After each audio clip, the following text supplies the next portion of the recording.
პარტია მოქალაქეების ლიდერის პატიმრობაში მყოფი ალეკო ელისაშვილის ადვოკატები განცხადებას ავრცელებენ. მათი თქმით, ოპოზიციონერ პოლიტიკოს 2025 წლის 29 ნოემბრიდან ოჯახის წევრებთან შეხვედრა და სატელეფონო კომუნიკაცია აკრძალული აქვს. ისევე როგორც აკრძალული აქვს სატელეფონო კონტაქტი ადვოკატებთან. ისინი ამბობენ, რომ სამართლებრივ პრაქტიკაში ელისაშვილის საქმე ერთადერთია, რომელიც პირველი 2 დღე ქონების დაზიანების მცდელობის მუხლით მიმდინარეობდა. პარლამენტის თავმჯდომარის მოწოდებების შემდეგ კი ტერაქტის მცდელობის მუხლით გაგრძელდა. ადვოკატები ქართულ ოცნებას მოუწოდებენ შეწყდეს ოპოზიციონერი პოლიტიკოსის უფლებების განგრძობადი დარღვევა და მისი დისკრედიტაციის კამპანია. მოუწოდებთ შესაბამის თანამდებობის პირებს, სახელმწიფო ხელისუფლების წარმომადგენლებს და სამართალდამცავებს, რომ ადეკვატური კვალიფიკაციით გაგრძელდეს გამოძიება და შესაბამის სამართლებრივი შეფასება მიეცეს 29 ნოემბერს თბილისის საქალაქო სასამართლოს დამხმარე ნაგებობაში მოქალაქეთა მომსახურების ცენტრში მომხდარ შემთხვევას, შეწყდეს ოპოზიციონერი ლიდერის უფლებების განგრძობადი დარღვევა, მისი დემონიზაციის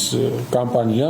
წინააღმდეგ შემთხვევაში კიდევ უფრო გაღრმავდება აღქმა, ის კითხვები, რაც აქამდე არსებობდა, კიდევ უფრო გაღრმავდება ეს კითხვები და ერთადერთი პასუხი ამ კითხვებზე იქნება ის, რომ ის არის უსაფრთხოების სამსახურის ამჟამინდელი ხელმძღვანელის პირადი შურისძიების ობიექტი, არის პოლიტიკური საქმიანობის გამო დევნის მსხვერპლი. პარტია მოქალაქეების ლიდერი ალეკო ელისაშვილი 2025 წლის 29 ნოემბერს დააკავეს. თავდაპირველად გამოძიება ელისაშვილის წინააღმდეგ ნივთის დაზიანება განადგურების მცდელობის მუხლით მიმდინარეობდა, რაც 6 წლამდე თავისუფლების აღკვეთას ითვალისწინებს. თუმცა 30 ნოემბერს პროკურატურამ ოპოზიციონერ პოლიტიკოს ბრალი ტერორისტული აქტის ჩადენის მცდელობის ფაქტზე წარუდგინა. ალეკო ელისაშვილს დანაშაულის დამტკიცების შემთხვევაში 10-დან 15 წლამდე ვადით თავისუფლების აღკვეთა ემუქრება.